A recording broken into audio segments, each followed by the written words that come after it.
What's going on, you guys? Slim here, back with a new deck profile for you guys today, and I got the first iteration of Eldlich here on my channel, the first ever, and that is Zodiac Eldlich, as you guys voted and requested. As always, if you guys are new here, consider subscribing, hit that notification bell. You guys will be notified whenever I upload. You'll also be notified when I stream over on Twitch. The link is in the description. Be sure to come check out my streams. Your boy is back streaming almost every day, a couple days a week at the minimum. Definitely check it out. We really have an awesome time just hanging out there, and while you're at it, consider joining my Discord server. I always bring a lot of different guests and stuff over on to my streams. We make it kind of like a really cool, just chill podcast while we're doing a bunch of Yu-Gi-Oh related stuff. So definitely consider joining that. We have a really wholesome community over there.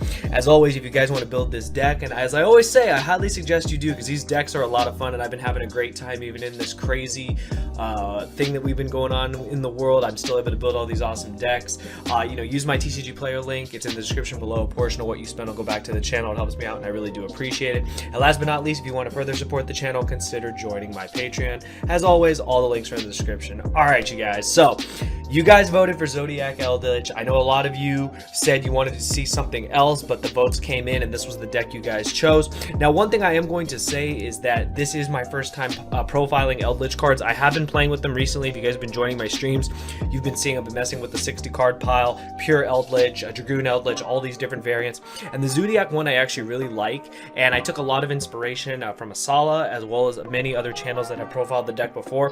While my list may seem very standard, I will explain it to you, as well as some budget options, because there are a couple expensive cards in here. But I think you guys will really enjoy it. I really consider this to be one of the best decks of the format. While I don't think it is the best deck of the format, I think it's highly positioned to do well in this this format that we're in with Drytron, Virtual World, all these other decks. But we will get into it, so be sure to smash that like button for more profiles. Okay, so for the Zodiac Monsters, we have 2 copies of Ram, the 1 Whiptail, the 1 Thoroughblade, and the 1 Bunny Blast. So these are the Zoo Monsters. Now, originally I was playing 3 Ram, and then I saw more and more players were playing Bunny Blast, and I had to wonder why. You know, I played Zoo back in the day, but when you played it back in the day, you didn't play cards like Ram, you didn't even play Bunny Blast. It was mostly just, you had 3 rats, so the Rat, Thoroughblade, Whiptail was all you needed. But Bunny Blast is actually really cool. So it has an added effect. If it's destroyed by battle or card effect, you can target a Zodiac card in your graveyard, accept itself, and add it to your hand. So what I like about that is that this lets you have a grind game with the deck. This lets you recycle cards back more efficiently, because you're not just summoning them to the field like Ram with the blank effect. You're actually adding them back to your hand for more versatility. This also has another effect. When your opponent activates a spell card or effect that targets this card, you can detach a material from it and negate the activation. Kind of similar to Ram with the trap effect, so you are able to kind of get by spells and traps. It just depends on the situation. So since this is the Eldlich build, you do not play Rat. A Rat does nothing for the deck, because we're not sending anything efficient. We're not trying to fall into hand traps or stuff like that. You're literally, if you're going first with the deck, you're literally just summoning a Zoo, making a Dryden, and doing the rest of your stuff. You're not activating any monster effects, so it's really important that you just play like the minimal Zoo engine. The only time you'll ever activate Thoroughblade is if your hand's really bad, but 9 times out of 10 you're just normal summoning the Zoo Monsters. So those are the Zoo Monsters, and the rest of the Zoo packages, of course, the Triple Tenki and the Barrage. It's a 9-card engine. It's all you really need. So when I saw Asala's list, this was before, I guess, people were playing Bunny Blast. He was playing 3 Ram, and then the change came from the Bunny Blast because of its added versatility and the grind game you can get in with this card. So I really do like it. A lot of times if you do go second with the deck, you're just slapping a Zoo, slapping a Borbo, attack, and making a Zeus, and just doing your thing. So this engine helps you do it. Opening Barrage is the tit, so it's just one of the best things you can do. So that is the Zoo component of the deck. Very standard. I'm excited to finally profile this, because I've never actually had the cards before, but thanks to Platinum Gold, or whatever gold, you can do it. 2 copies of the Golden Lord. I feel that 2 is perfect. I wouldn't play 3. I think 3 is only appropriate in the pure build, but 2 has been perfectly fine. Along with 3 of the Cursed Eldlin. This card is actually insane. Pay 8, feel great. I can't believe this card is so expensive. Like, I really hope you guys picked up the Eldlich engine, like outside of the Golden Lords, where they were really cheap. And the fact that Golden Lords came is just crazy, but this card is fantastic. And then for the rest of the cards, we just play the 3 copies of the Scarlet Sanguine, the 3 copies of the Conquistador, and only 2 copies of Haquero. Now this is super standard, but if you guys are kind of new to Eldlich, you guys already know this is pay 8, feel great. To search one of these, you can even search Golden Boy. Golden Boy's effect in hand is great. To send a card, resummoning it from the graveyard by getting rid of cards you have on the field is great as well. This also triggers to put another one of these in the graveyard. This special is your Golden Lord. These become like trap monsters. Monsters. This can, as long as you have Golden Lord on the board, this can destroy a card. This can be a DD Crow. The reason why people are only playing 2 copies of Haquero is that Conquistador is just the better card. I do like Haquero though, because I do like the DD Crow effect. I think it's pretty effective. Just in testing though, I wanted to keep the deck at 40, and this was the card that I noticed everyone was cutting to 2. But if you're playing like a more like pure build, you can play 3, and you can definitely play 3 if you want. In testing though, 2 has been perfect, and it's been a pretty standard ratio that everyone plays. But I really like this engine, and I'm just super happy that I now have access to it, because it was an engine that was missing from this channel, missing from a lot of deck profiles, and now that we have it, we got those deck profiles coming, so hopefully you guys enjoy. But all this Eldritch stuff, very, very standard. Like I said, I kept the list very standard for you guys, because if you guys do build this deck, I want you guys to learn it like I am, and I'm learning the very basics, because that way I can just learn more like complex builds in the future. Now to the hand trap component. So the hand trap component is very standard. I'm just playing the hand traps that I felt are very effective in this format, and right now I feel that they're Ash, Bell, and Skullmeister. So this is a huge change from what I'm used to playing. Usually these would be Nibiru's and Impermanences, but honestly those cards have just not been that good. Nibiru is definitely something that would be in the side deck, but it's not something that I really like in the main deck. It's just not good against a lot of the decks. While it's good against Virtual World, even then they can play around it now that they're playing Gossip Shadow.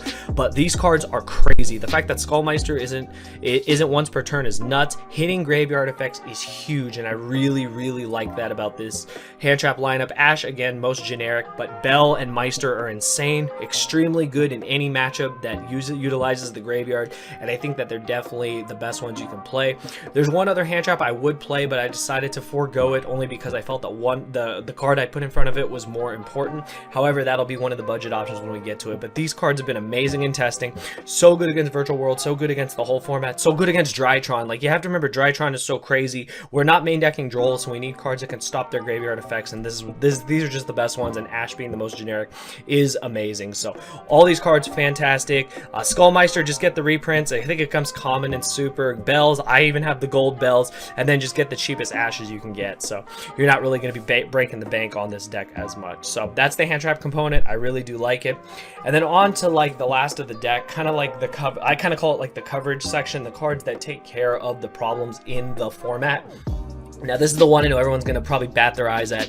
I am playing triple droplets. So prior to this, I wasn't playing this. However, I realized one flaw with this deck that I was putting together was that if I get Vanity's Rulered or I get Floodgated out, I don't really have a way to stop it. So a card I do want to play, and a card I suggest that you guys try out if you don't have access to Droplet, is Book of Moon. I really wanted to play Book of Moon. I didn't test it enough. I think the card is very strong in this format, and I'm going to definitely test with them more. Again, remember, this is a first draft build. Like, you know, there's definitely room for improvement. But what I liked about Droplet was that it gave me an answer to Calamities, and not only that, in the Virtual World matchup, the problem is not always the Calamities. It's the Calamities paired with the Chuche, with the trap card. But we have a lot of trap cards in our deck thanks to the Eldritch engine that we can actually send off of Droplet, and they cannot respond with Chuche. So you can literally take care of the whole problem that is Calamities and Chuche. You can go to your Borbo, go to your Zeus, wipe the whole board, and get back in the game. And this is one of the best decks for doing that. I learned that from watching Asala's in-depth profile on this deck, and I can see why he played this card. Now, if you guys are wondering, all right, I can't afford droplets. I totally understand. You can play, these are your other options. I already mentioned Book of Moon, but you could also play, if you want to add more hand traps, you could play 3 Crow, or you could play 3 Cosmic Cyclone.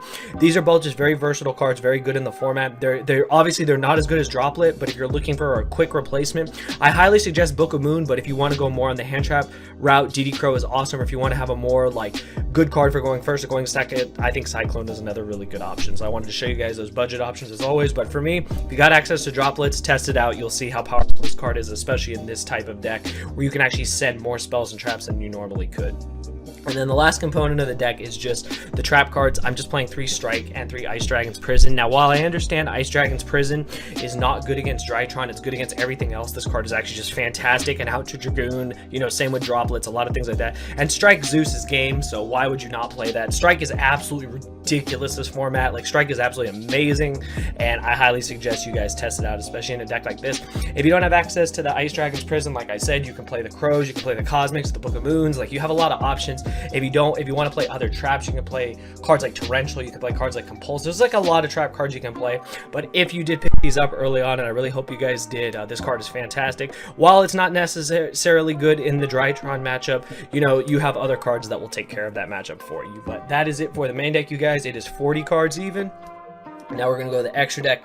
Extra deck, super standard. Not going to take a lot of time explaining. The zoo component is exactly the same zoo component I use in the pure build. They just all come up, basically, so you can just always make a second Zeus. Yeah, I don't know what else to say.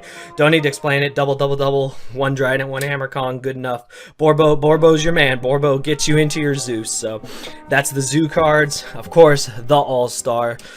I just don't know what they were thinking. If you ask my honest opinion, if you don't have access to this card, get access to it, because the deck is definitely not the same without it. Like I said, this card helped Zoo come back into the format, and I'm sorry, but there is no replacement for this card currently in the game. If I ever come up with one, I'll let you guys know, but yeah, this card just changed. This card changed Yu-Gi-Oh! Forever and brought this deck back, which is crazy. And then I just have all the other cards. Like I have this. This is just good, like just for extra damage and stuff, you know, just for other plays like in the future. I like this card. You can play other cards, but Vespanato's been really good. I like the piercing damage that you can do with it. It does come up a lot more than you'd think. And then for the Link monsters, this is because of your Golden Lands, because of your Conquistador and your Haquero. Just turning them into Link Spider helps. Puts them in the graveyard. Can also just set up more plays. This is just generic removal, very good. Sometimes you can link them, draw a card, so there's some cool stuff there.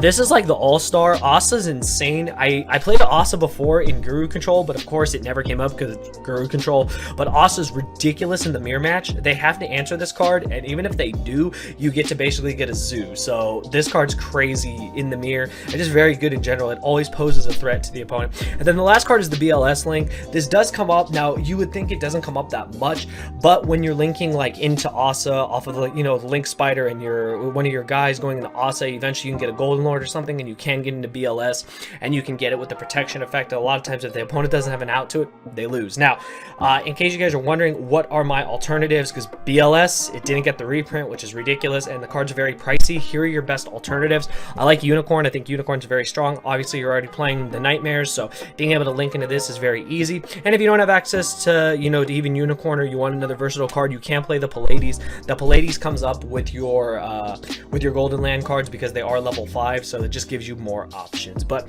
that is the deck, you guys. Hopefully you guys did enjoy the profile.